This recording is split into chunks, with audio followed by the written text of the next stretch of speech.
How you doing?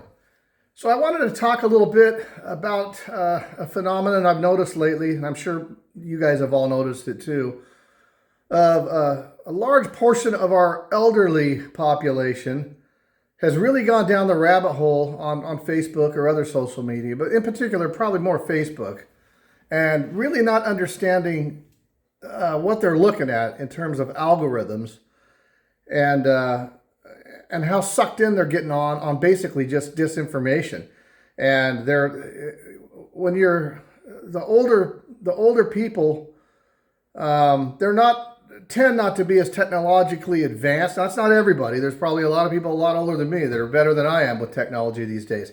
But that said, I see these videos of these people, their parents and grandparents, and these people are so locked in to what they're seeing on Facebook. They just think it's the gospel. And I'm thinking, why can't these people be persuaded to look at other information?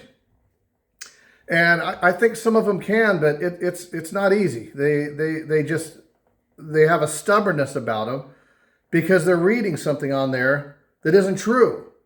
So why do they think it's true? Well, it just kind of dawned on me, something I've never really heard talked about, but they grew up reading newspapers, okay? Now, newspapers used to be a legitimate form of media.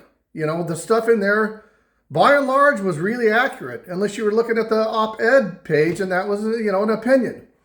But, there was some real fact-checking and editorializing back in the day when they did newspapers. So it was pretty accurate information. Well, I think they've kind of tried to take that mindset of reading a newspaper and thinking, well, hell, it's on Facebook. It's right here on this. It's printed. It's got to be true.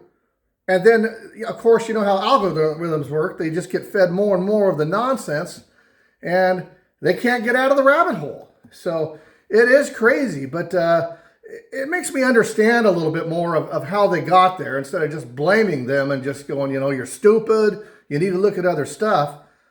Next time Grandma and Grandpa, you witness something like that, they haven't lost their mind. They've lost their newspaper.